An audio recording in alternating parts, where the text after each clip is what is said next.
This is free, Ope. You just grab a notebook, you rush onto the street, you stop a person of a certain age group, you ask them 10 questions, you go to the next one of a different age group, you ask them 10 questions, you go to the next one, and then you come back and you unpack all the results, and they will then inform your marketing strategy. This is free. You don't need to be scratching your head and thinking, what questions can I be asking? The questions I've given you already, they are the basic questions. How much do you want to buy the product? Where do you want to buy the product from? Do you want home delivery? How much do you want the product from? Where do you access marketing information from?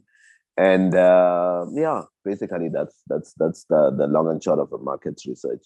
And obviously the demographics, they play a part in your market research report to say you've interviewed maybe 30 people and 10 of them are in their 20s, and 10 of them are in their 30s, 10 are in their 40s. And then out of those in their 20s, maybe only 5 want your product. Out of those in their 30s, maybe all 10 want. Those in their 40s, only 1 wants. And then again, that helps you understand the market so that you know what, I need to be selling to the 30-year-olds. And if you're going out with your cake stall, you see a person in their 30s, you rush to them. Hey, I'm selling this cake. Chances of success are higher than you trying to sell to a person who's just not interested in sweet products. Because once you get to your 40s, your sweet tooth may not be there anymore. Yeah. That is something to really remember. All right, now let's look at your whole personal story. In your business, in your work, how was it for you? How simple was it for you? Or if hard, how hard was it for you to find your audience? Because you have a specific audience that you are serving in your business. Am I right? Yeah. So tell me about it. We want to understand from your personal experience. It was, entrepreneurs provide solutions, Ope. So it was easy to find my target audience because I went around different companies, did my own market research, went around different companies, went into their what you call reception areas, and I found there was nothing talking about them. No brochures, no pamphlets. If there was a pamphlet, it was outdated. And I said to myself, you know what? There's a need here. If I was to propose to these big companies to write a detailed book or a detailed publication that talks about their history, that talks about their DNA, that talks about their values, principles, where they started from, pictures of their early years, their growth, just to be able to buy in the customer into their journey. I sold this and every company loved it. And they were like, wow, this will make it even easier for us when we hire new employees and we give them this book. They'll understand our history. It's not only for an external product, it is also an internal product. So it was a bit easy. And it was also low cost in terms of the fact that you're finding yourself not having a lot of high capital needed, because as long as you've got a laptop, you could start immediately on the project. Unlike when you're going into other projects, let's say you're selling cell phones, you'll need, say, 100, maybe 10,000 euro to go and stock up on cell phones. Secondly, you'll need a shop where you'll be selling from. Thirdly, you'll need a cash register so that you can produce a receipt. Those are high startup costs for that kind of business. But if you're talking about a business where you're providing service, because here, Ope, you must also look at the issue of service versus product. I am in the service industry. Service industry, low startup costs. Product industry, huge startup costs. You need a loan sometimes to start up a product industry. You want to sell laptops, where are you going to get the money to stock up laptops? You need to have saved up that money, or you need to get a loan to be able to then go stock up.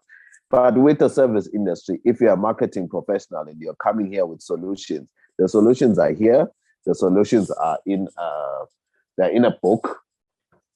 The solutions are in a book. The solutions are in a strategy, and all those things they don't require money. So you're able to really set up that company with little or no input in terms of capital. The only capital that you do, however, put in is a lot of time. It's a lonely process. I was reading this morning an article on one of the business newspapers in South Africa. It was saying the high unemployment rate in South Africa, which is our neighbor, can only be solved by solopreneurship.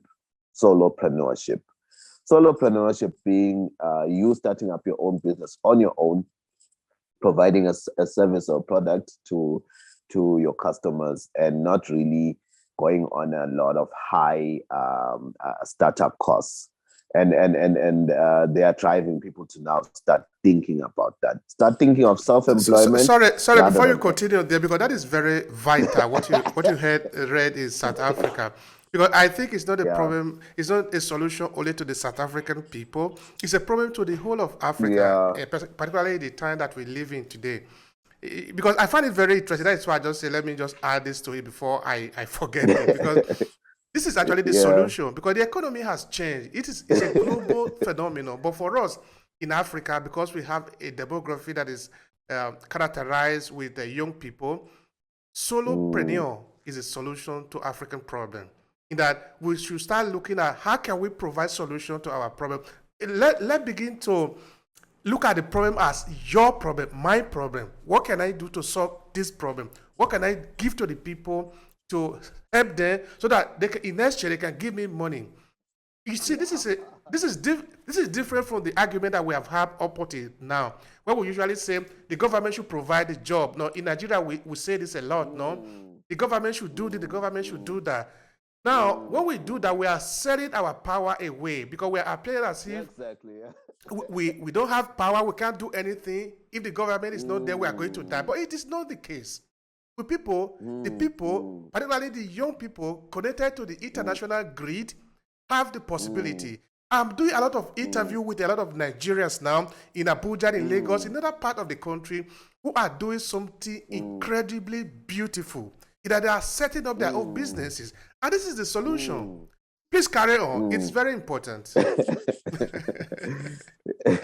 I like what you said about not wanting to look at government to provide the solution. Yes, what government provides is an enabling environment. And by an enabling environment, I'm talking about low registration costs for business. I'm talking about policies that help people to be paid on time if they're in business, because some of the things that happen, you go into business and you're paid after 30 days or 60 days or 90 days and your business doesn't, and at home they're saying, what are you busy with, up and down on the streets, and you're not bringing home any money.